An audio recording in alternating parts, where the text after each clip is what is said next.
Hey there, thanks for watching and being a loyal subscriber. Turn on your notifications and check out this new video. So let's talk do's and don'ts. Yeah. Do's and don'ts. Because I mean, I tell clients all the time, and I'll tell everybody watching this, some do's and don'ts that I know of or that I think are important. Don't talk with the lender and get a pre-approval and then the next day go out and buy a car because you're super excited that you're getting ready to go buy a house. Yep.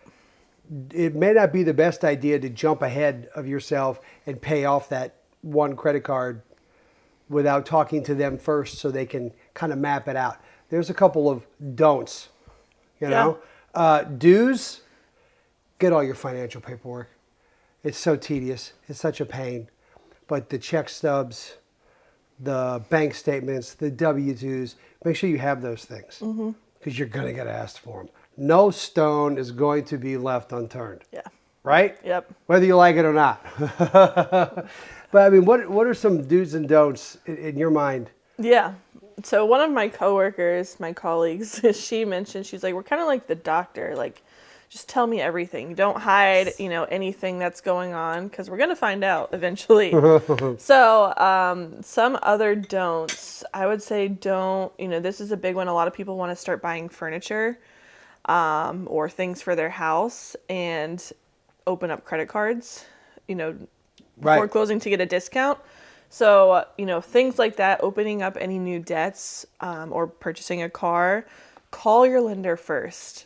I appreciate a lot, sometimes people will check with even small things like, hey, I want to purchase like a washer and dryer in cash. Is that okay? And I'm like, yes, I'll look at it and be like, yes, that's fine. Thank you for checking because it's better to check than, to not mention it. And then a few days from closing, we find out that, you purchase a new car or whatever it might be, and you might not qualify.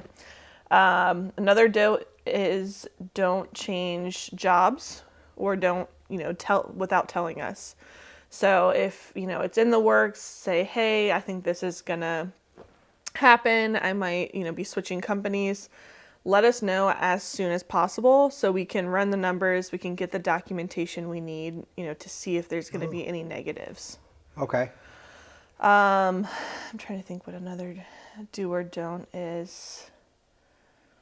Don't move money around is a big one. Don't move money around. Yes. So because of anti-money laundering laws, we have to document all funds being used for the transaction. So you're having your cousin, someone send you money that we weren't, expecting or know about. That could be an issue. If you're thinking about getting money from a family member as a gift, that's fine. Just let your lender know up front so we can, properly document it. And so when that happens, you give a gift letter. Yes. Do a gift letter. Some of the loan programs require us to document the money leaving the donor to the buyer. But we, as soon as you're thinking about that, talk to your lender so at least we can advise you on what documentation we'll need for that. I think those are my big don'ts. I think the best thing, everything you just said was great, but the biggest thing that I took away from that is the lender's like the doctor. Because a lot of times realtors, you work with a client that you may not know very well, right? Or you just kind of met and you're still at the beginning of getting to know each other phase. So I could understand maybe not telling me everything. Right.